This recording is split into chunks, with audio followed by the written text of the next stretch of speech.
आपण रेल्वे दुर्घटना बघितली की फक्त एक दार क्लोज करण्यासाठी त्यावरनं किरकोळ भांडणीमुळे एकाने चाकू काढला आणि एका मुलाचा जीव घेतला. तर तुम्ही विचार करा की आपल्या महाराष्ट्राची काय परिस्थिती होत चालली. महाराष्ट्र कुठेतरी बिहार, नोएडा, दिल्ली, यूपी यासारख्या राज्यांसारखं व्हायला लागलंय क्राईमच्या गोष्टीमुळे. कधी महाराष्ट्रामध्ये आपण ज्या घटना कधी बघितलेल्या नाही, आज त्या घटना होत चालल्यात महाराष्ट्रामध्ये. आणि कुठेतरी या घटना थांबाव्यात, कुठेतरी कायदा आणि सुव्यवस्थेचं पालन करावं याची भीतीच नाही उरली या लोकांमध्ये. म्हणजे अक्षरशः मला कधीच या गोष्टी करायची हिंमत होत नाही. त्या गोष्टी होत चालल्यात आपल्या महाराष्ट्रामध्ये. आणि दुर्दैव हे वाटतं की ट्रेनमध्ये एवढे लोक होते, एवढी माणसं होती. मला आपल्या मराठी माणसांना हा प्रश्न आहे. आपण बोलतो ना की आम्ही कोणाला घाबरत नाही, या सगळ्या गोष्टी असतात, पण तिकडे एवढे लोक होते. एखाद्याने बॅग फेकून मारली असती, 10 जणांनी जमिनीवर झोपवलं असतं, त्याला पकडलं असतं, पोलिसांची हवाली केलं असतं, आज एक आईचा लेख वाचला असता. खरोखर खूप दुर्दैवी घटना आहे. आज आपण असे तोंड बघत राहिलो, घाबरत राहिलो. मी पण काय माहिती त्या ठिकाणी असल्यावर तसं केलं असतं, पण खरंच मला असं वाटतं की आपण मदत केली पाहिजे, यासाठी लढा दिला पाहिजे.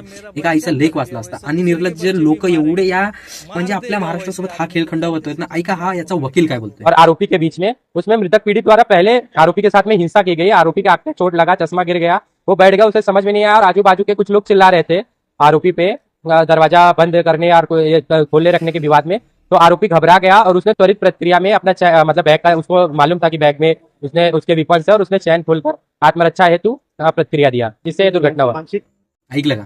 याच्या म्हणण्यानुसार ट्रेनमध्ये किरकोळ भांडणं होतातच, या किचकिच होतातच. एवढे साले निर्लज्ज लोक आहे. म्हणजे किती भांडण झाले, तुम्ही हात सोडा, मारा. अरे तो कसा, तुझं शरीर कसं, तू हाताने का मारलं नाही, चाकू काढून मारण्याची परिस्थिती. म्हणजे कुठेतरी महार, नोएडा, दिल्ली, बिहार सारख्या राज्यांकडे वळत चाललाय. पण यासाठी महाराष्ट्राचे गृहमंत्री झोपलेत. कायदा सुव्यवस्था लोकांना दिसत नाहीये का? लोकांमध्ये भीती का निर्माण नाहीये या गोष्टीची, पोलिसांची, कायद्याची भीती का नाहीये? कुठेतरी माझा महाराष्ट्र.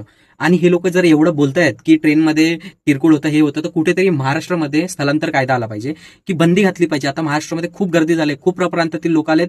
सरकारने आणि पोलिसांनी हे लोक मॅनेज होत नाहीयेत, तर कुठेतरी प्रप्रांतातील लोकला बंद करा, काही करा, येणं जाणं कमी करा लोकांचं. कारण एवढी महाराष्ट्रामध्ये लोकसंख्या झाली आहे, त्यामुळे इथे स्थानिक जे इकडे राहतात त्यांच्यासोबत या दुर्घटना होतात, मराठी माणसांसोबत या दुर्घटना होतात. लोक करतील तरी काय? कुठेतरी याचा विचार करा मित्रांनो. तुम्हाला काय वाटतं नक्कीच सांगा. म्हणजे निर्लज्जपणे हत्या केल्यावर असे त्यांचे बयान असतात. चालत तर युपी पळून जाण्याचा त्याचा प्लॅन होता. म्हणजे तुम्ही विचार करा, तिकडे पण कांड करून हे साले महाराष्ट्रामध्ये येत असतील, इथे पण हे लोक कांड करत असतील आणि वापस दुसऱ्या राज्यात पळून जायचं. म्हणजे एकदम महाराष्ट्राची एकदम बेकार दुर्दशा करून ठेवली. आता तरी डोळे उघडा, आता तरी आपल्याला या गोष्टीसाठी आवाज उचलला पाहिजे.